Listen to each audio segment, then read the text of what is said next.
नमस्कार दोस्तों, मैं राहुल द्विवेदी एक बार फिर से आपका स्वागत करता हूँ। भगवत गीता की सीरीज में जो तीसरा उदाहरण है वो है एक वैज्ञानिक यानी एक साइंटिस्ट का। कोई भी वैज्ञानिक किसी भी तरह का आविष्कार या इन्वेंशन क्यों करता है? जब वो कोई भी समस्या से जूझता है तो वो समस्या का निदान करना चाहता है। और जैसे कि कहा जाता है कि necessity is the mother of invention, जरूरत आविष्कार को जन्म देती है। तो जब वो उस जरूरत को पूरा करने की कोशिश करता है, उस समस्या का सुधार करना चाहता है, उसका निदान करना चाहता है, तो उस समस्या के निदान के लिए वो जो कोशिश करता है वो उसका कर्मयोग है। लेकिन कहते हैं कि एक बार में चीजें नहीं सुधरती, उसके लिए बार लगे रहना पड़ता है, बार बार कोशिश करनी पड़ती है, बार बार मेहनत करनी पड़ती है। एक उदाहरण के तौर पे जैसे एल्बर्ट आइंस्टीन ने कई बार फेल हुए और उसके बाद बल बना। तो वो जो बार बार कोशिश करता है, अपने लगन से पीछे नहीं हटता है, एक ही एक्सपेरिमेंट को अलग अलग तरीके से करता है, तो जो एक ही चीज को बार बार अलग अलग तरीके से अपने आप को आजमाता रहता है, वो लगन होती है उसका ध्यान योग, जो उसे अपने काम में, अपने कर्म में लगाए रखती है।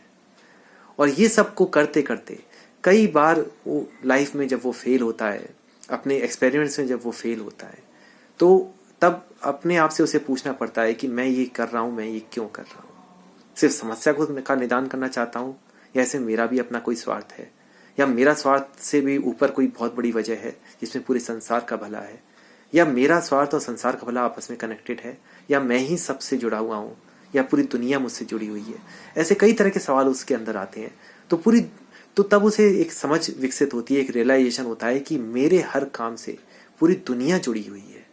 तो वो जो कनेक्शन पूरी दुनिया से, वो सिर्फ अपने आविष्कार जो अभी हुआ भी नहीं है उसके माध्यम से पूरी दुनिया से कनेक्शन महसूस करता है। वो सवाल जो अपने आप से वो पूछ रहा था कि मैं ये क्यों कर रहा हूं, और ये क्यों का जवाब उसे पूरी दुनिया से जोड़ता है।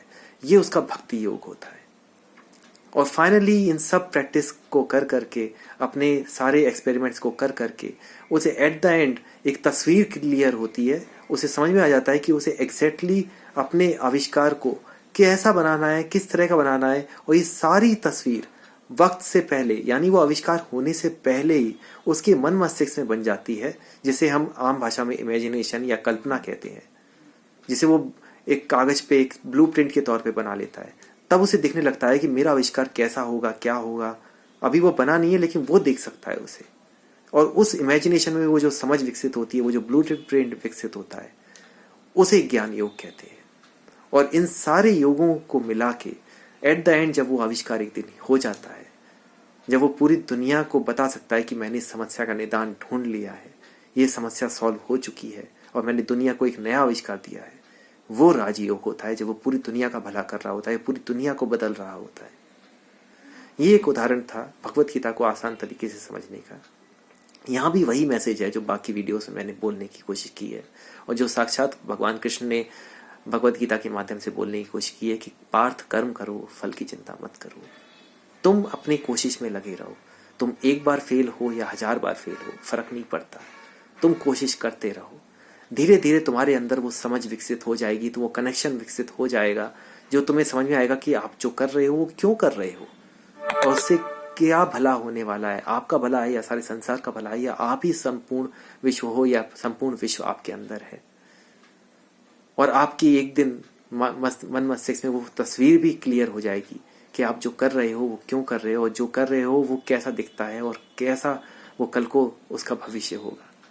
और जब ये सारे सवालों के जवाब मिल जाते हैं, तो अपने आप एक नया सृजन यानी क्रिएशन हो जाता है, जिसे हम आम भाषा में आविष्कार कहते हैं। आशा करता हूँ ये उदाहरण आपको समझ में आया होगा। भगवत गीता की सीरीज के और भी कई वीडियोस को देखते रहिए और भगवत गीता को पढ़ते रहिए। भगवान आप सबका भला करे। धन्यवाद।